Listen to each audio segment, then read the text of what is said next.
Hello, എൻ്റെ പേര് സന്ധ്യ. ഞാൻ ഈ ചാനലിൽ എളുപ്പത്തിലും വേഗത്തിലും ചെയ്യാവുന്ന ഇന്ത്യൻ റെസിപ്പീസാണ് ചെയ്യുന്നത്. ഇന്ന് നമ്മളൊരു ഇൻസ്റ്റൻറ്റ് ഇഡ്ഡലിയാണ് ഉണ്ടാക്കാൻ പോകുന്നത്. ഈ ഇഡ്ഡലി നമ്മൾ ഉണ്ടാക്കുന്നത് നുറുക്ക് ഗോതമ്പ് ഉപയോഗിച്ചിട്ടാണ്, അല്ലെങ്കിൽ ഹിന്ദിയിൽ ഇതിന് ദലിയ, ഇംഗ്ലീഷിൽ ബ്രോക്കൺ വീറ്റ്. ഇതിനാവശ്യമുള്ള സാധനങ്ങളുടെ ലിസ്റ്റ് ഡിസ്ക്രിപ്ഷൻ ബോക്സിൽ കൊടുത്തിട്ടുണ്ട്. വീഡിയോ കാണുന്നതിന് മുമ്പ് എൻ്റെ ചാനൽ ഇതുവരെ സബ്സ്ക്രൈബ് ചെയ്തിട്ടില്ലെങ്കിൽ ദയവായി സബ്സ്ക്രൈബ് ബട്ടണും അതിനടുത്തുള്ള ബെൽ ബട്ടണും ക്ലിക്ക് ചെയ്യാൻ മറക്കരുത്. വീഡിയോ ഇഷ്ടപ്പെട്ടാൽ ലൈക്ക്, ഷെയർ, കമൻറ്റ്. ഈ ഇഡ്ഡലി ഉണ്ടാക്കാൻ ആവശ്യമുള്ള സാധനങ്ങൾ എന്തൊക്കെയാണെന്ന് നോക്കാം. നുറുക്ക് ഗോതമ്പ് അല്ലെങ്കിൽ ബ്രോക്കൺ വീറ്റ് അല്ലെങ്കിൽ ദലിയ 1 കപ്പ് എടുത്തിട്ടുണ്ട്. തൈര് 1/2 കപ്പ്.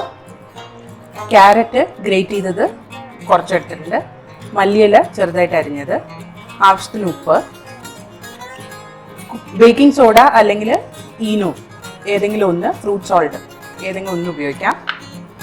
വറുത്തിടാനായിട്ട് കടുക്, ഉഴുന്നുംപരിപ്പ്, കടലപ്പരിപ്പ്, കാഷ്യൂ നട്ട്സ്, കരിവേപ്പില, കുറച്ച് ഇഞ്ചി ഗ്രേറ്റ് ചെയ്തത്. ഇത് വറുത്തിടാനായിട്ട് നമുക്ക് കുറച്ച് എണ്ണയും ആവശ്യം വരും. അപ്പം നമുക്ക് ഇഡ്ഡലി ഉണ്ടാക്കി തുടങ്ങാം. അപ്പം ആദ്യം ചെയ്യേണ്ടത്, മീഡിയം ഫ്ലെയിമിൽ ഒരു കടായി ഞാൻ അടുപ്പത്ത് വെച്ചിട്ടുണ്ട്, ഒരു പാൻ അടുപ്പത്ത് വെച്ചിട്ടുണ്ട്. അതിലേക്ക് ഈ ഗോതമ്പ് ഇട്ടിട്ട് ഒന്ന് നന്നായിട്ട് ചൂടാക്കി എടുക്കണം. ഗോതമ്പ് ഒന്ന് റോസ്റ്റ് ചെയ്തതിന് ശേഷം അതേ പാനിലേക്ക് ഞാൻ കുറച്ച് എണ്ണ ഒഴിച്ചിട്ടുണ്ട്. എണ്ണ നന്നായിട്ട് ചൂടാവുമ്പോൾ അതിലേക്ക് നമുക്ക് കടുക്, ഉഴുന്നുംപരിപ്പും കടലപ്പരിപ്പും ആഡ് ചെയ്യാം. കടുകൊന്ന് പൊട്ടണം, ഉഴുന്നുംപരിപ്പും കടലപ്പരിപ്പും ഒന്ന് ചുവന്ന് കിട്ടണം. ഇത് നന്നായിട്ട് ചുവന്നുണ്ട്. ഇനി ഇതിലേക്ക് ഇഞ്ചി, കാഷ്യൂ നട്ട്സ്, കരിവേപ്പില ഇത്രയും ചേർക്കാം. എന്നിട്ട് ഒന്നും കൂടി ഒരു 2 മിനിറ്റ് നേരത്തേക്ക് ഇതൊന്ന് ചോപ്പിച്ചെടുക്കുക. അപ്പോൾ ഗോതമ്പ് നമ്മൾ വറുത്തെടുത്തു. കടുകും ബാക്കി സാധനങ്ങളെല്ലാം വറുത്തെടുത്തിട്ടുണ്ട്. ഇനി ഈ ഗോതമ്പിലേക്ക് നമ്മൾ ആവശ്യത്തിന് ഉപ്പ്, മല്ലിയില അരിഞ്ഞത്, ക്യാരറ്റ് അരിഞ്ഞത് ഇത് ചേർക്കാം.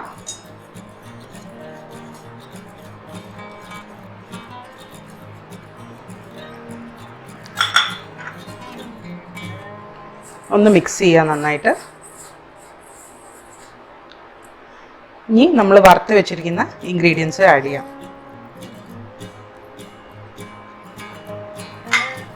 അതും നന്നായിട്ടൊന്ന് മിക്സ് ചെയ്യാം. കാഷ്യൂ നട്ട്സ് വേണമെങ്കിൽ ഒന്ന് ചെറുതായിട്ട് കട്ട് ചെയ്തിടാം. ഇനി ഇതിലേക്ക് നമുക്ക് തൈര് ആഡ് ചെയ്യാം.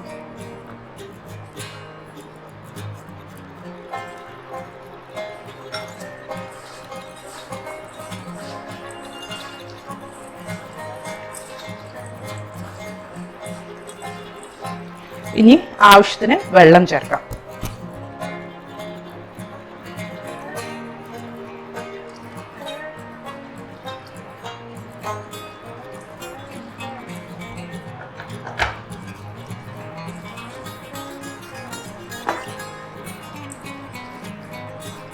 എല്ലാ ഇൻഗ്രീഡിയൻസും നന്നായി മിക്സ് ആയിട്ടുണ്ട്. ഇൻഗ്രീഡിയൻസ് ലിസ്റ്റിൽ പച്ചമുളക് പറയാൻ ഞാൻ മറന്നുപോയി, അതുകൊണ്ട് അതിപ്പോൾ ഞാൻ ആഡ് ചെയ്തിട്ടുണ്ട്. ഒന്നുകൂടെ ഒന്ന് മിക്സ് ചെയ്യാം.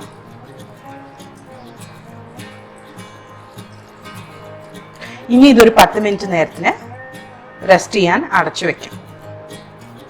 10 മിനിറ്റ് നേരം നന്നായിട്ട് റെസ്റ്റ് ചെയ്തിട്ടുണ്ട്. അപ്പോൾ ഇതിൽ വെള്ളം മുഴുവൻ നന്നായിട്ട് സോക്കായിട്ടുണ്ട്. ഇനി നമുക്ക് ഇതിലേക്ക് കുറച്ചുകൂടെ വെള്ളം ചേർക്കാം. എന്നിട്ടൊരു ഇഡ്ഡലി മാവിൻ്റെ പരുവത്തിലേക്ക് ആക്കാം.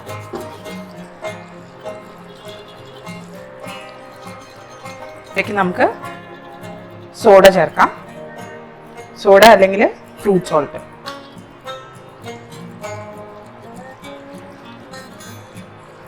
നന്നായിട്ടൊന്ന് മിക്സ് ചെയ്ത് കൊടുക്കുക.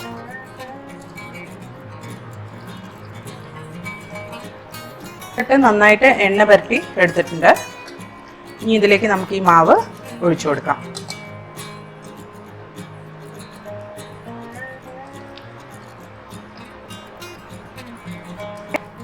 തട്ടുകൾ ഞാൻ ഒരു ഇഡ്ഡലി കുക്കറിലേക്ക് വെച്ചിട്ടുണ്ട്. ഇനി ഇത് നമുക്കൊരു 20 മിനിറ്റ് നേരത്തേക്ക് വേവിച്ചിട്ട് എടുക്കാം.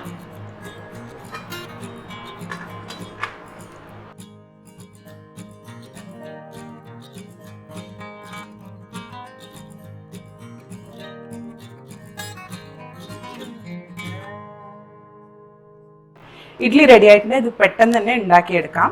10 മിനിറ്റിൻ്റെ റെസ്റ്റിംഗ് ടൈമിൻ്റെ ആവശ്യം മാത്രമേ ഉള്ളൂ. അപ്പോൾ ഇത് നിങ്ങൾ എന്തായാലും ട്രൈ ചെയ്ത് നോക്കുക. ഇഷ്ടപ്പെടുകയാണെങ്കിൽ ലൈക്ക്, ഷെയർ, കമൻറ്റ് ചെയ്യാൻ മറക്കരുത്. അടുത്ത പ്രാവശ്യം ഒരു പുതിയ വീഡിയോയുമായി വരുന്നവരെ ബൈ.